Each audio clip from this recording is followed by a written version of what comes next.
সফল হলো ওরা যারা সালাত আদায় করলো ভয় ভীতি নিয়ে, মনে প্রাণে ভয় ভীতি নিয়ে যারা সালাত আদায় করলো তারা সফল হলো।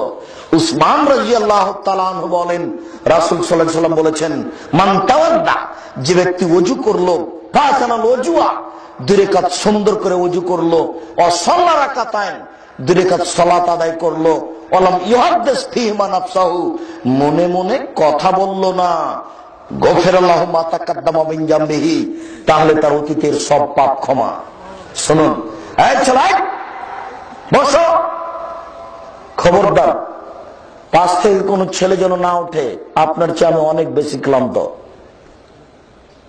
খুব খেয়াল করে থাকবেন, ইচ্ছা করলে একটা সময় বের করা যায় না, সময়ের অনেক দাম। একটা সময় বের করতে 3 বছর সময় লাগে। হিসাব করে বসে থাকবেন, আপনার ব্যস্ততা আছে আমি বুঝি।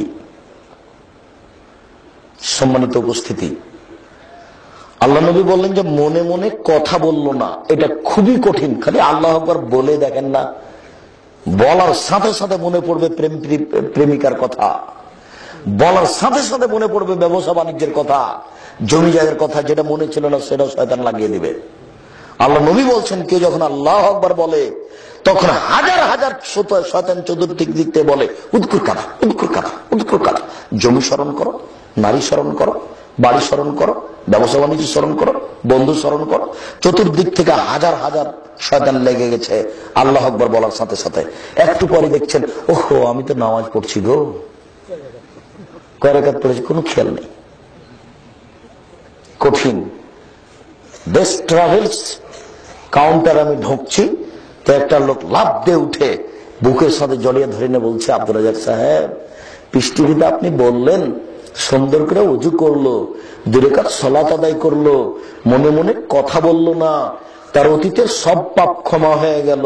আহারে, সেদিন থেকে কত যে চেষ্টা করছি, সালাম পর্যন্ত টিকতে পারিনি।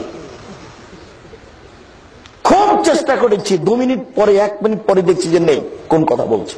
আবার দেখি, আমি তো সালাতের মধ্যে আছি, টিকতে পারিনি। তো ভাই আপনার কি হয় আপনি একটু বলেন তো, কেন আমার জন্য দোয়া করে না, আমিও তাই। আমি চেষ্টা করি, তবে পারবে মানুষ, পশু প্রাণী নয়। কে করতে পারবে? মানুষই পারবে। এই বিধান কার উপরে দিয়েছেন আল্লাহ নবী? মানুষের উপরে দিয়ে গেছেন। কথা বুঝাতে পারলাম না? এই বিধান কার উপরে দিয়ে গেছেন আল্লাহ নবী? মানুষের উপর। তাহলে কে পারতে পারে? মানুষই পারতে পারে, পশু প্রাণী নয়। আবার শোনেন এই কথাটাই, আবু হুরায়রা রাদিয়াল্লাহু তাআলা আনহু বলেন, রাসূল সাল্লাল্লাহু আলাইহি ওয়াসাল্লাম বলেছেন, মান তাওয়াদ্দা, যে ব্যক্তি ওযু করলো, ফাসানাল ওযুয়া, সুন্দর করে ওযু করলো। সুন্দর ওযু মনে আছে তো? ওটা আবার রেখে যায়েন না এখানে, আস্তে করে কথাগুলো ভুলে যাবেন না, ধরে রাখার চেষ্টা করবেন। সুন্দর করে ওযু করলো, 2 রাকাত সালাত আদায় করলো, মনে প্রাণে ভয় ভীতি নিয়ে, আগেরটা এবার আল্লাহ রাসূল এভাবে বলছে, মনে প্রাণে ভয় ভীতি নিয়ে, ওয়াজাবাত লাহুল জান্নাহ, সে জান্নাতে যাবেই। সুবহানাল্লাহ, সুবহানাল্লাহ। আরেকটা আসছে দেখেন, খালেদ যায়েদ ইবনে খালেদ আল জোহানি বলেন, রাসূল সাল্লাল্লাহু আলাইহি ওয়াসাল্লাম বললেন, মান সাল্লা সাজদাতাইন ওয়া লাম ইয়াসু ফীহিমা, যে ব্যক্তি 2 রাকাত সালাত আদায় করলো, অলসতা করলো না। এ দেখেন, অলসতা মানে শয়তান ধরেছে। বুঝতে পেরেছেন কি?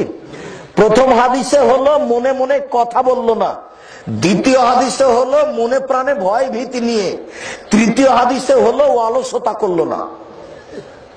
তার মানে অলসতাই হলো শয়তান ধরেছে। যখনই অলসতা আসবে তখনই মনে মনে কথা আসবে, তাহলে অতীতের সব পাপ ক্ষমা। শুনেন, আবু বকর সিদ্দিক রাদিয়াল্লাহু তাআলা আনহু বলেন, রাসূল সাল্লাল্লাহু আলাইহি ওয়াসাল্লাম বলেছেন, মান আগনামা, যে ব্যক্তি পাপ করলো, ওয়া কামা, তারপরে দাঁড়ালো, ওয়া তাওয়াদ্দা, ওযু করলো, ও সাল্লা রাকাতাইন, 2 রাকাত সালাত আদায় করলো, আস্তাগফিরুল্লাহ, আল্লাহর কাছে ক্ষমা চাইলো, গফিরাল্লাহু মা তাকাদ্দামা মিন জামবিহি, তাহলে তার অতীতের সব পাপ ক্ষমা। অত্র হাদিসে 2টা বাক্য বেশি হয়েছে। প্রথমে এসেছে পাপ করলো, শেষে এসেছে 2 রাকাত সালাত আদায়ের পরে ক্ষমা চাইলো। তাহলে বোঝা যাচ্ছে যে সালাম ফিরার পরে আবার আল্লাহর কাছে ক্ষমা চাইতে হবে, বলতে হবে আস্তাগফিরুল্লাহ ওয়া আতুবু ইলাইহি, তোমার কাছে ক্ষমা প্রার্থনা করি, তোমার কাছে ফিরে যেতে চাই, তোমার কাছে ক্ষমা ভিক্ষা চাই, তোমার কাছে ফিরে যেতে চাই। আপনি এখানে পাপ হিসাব করে দিলে হাত তুলে দোয়া করতে পারেন। হাত তুলে দোয়া করা তো সালাতের অংশ নয়, হাত তুলে দোয়া করা আপনার ব্যক্তিগত ব্যাপার। আপনাকে ক্ষমা চাইতে হবে পৃথক ভাবে, সালাম ফেরার পরে আবার আল্লাহকে বলতে হবে আমার ভুল হয়েছে, তুমি মাফ করো। আস্তাগফিরুল্লাহ ওয়া আতুবু ইলাইহি, আস্তাগফিরুল্লাহাল্লাযী লা ইলাহা ইল্লা হুয়াল হাইয়ুল কাইয়ুম ওয়া আতুবু ইলাইহি, রব্বিগফির ওয়ারহাম ওয়া আনতা খায়রুর রাহিমিন, রব্বিগফির ওয়ারহাম ওয়া আনতা খায়রুর রাহিমিন, রব্বি ইন্নী যালামতু নাফসি ফাগফিরলি। যত দোয়া আছে আপনি বলতে থাকেন সালাম ফেরার পরে, সালাম ফেরার পূর্বে। তার মানে অতিরিক্ত ক্ষমার কথা বলা হচ্ছে। সম্মানিত উপস্থিতি, আপনি যদি এইভাবে 2 রাকাত সালাত আদায় করতে পারেন তাহলে আপনার অতীতের পাপ ক্ষমা হবে।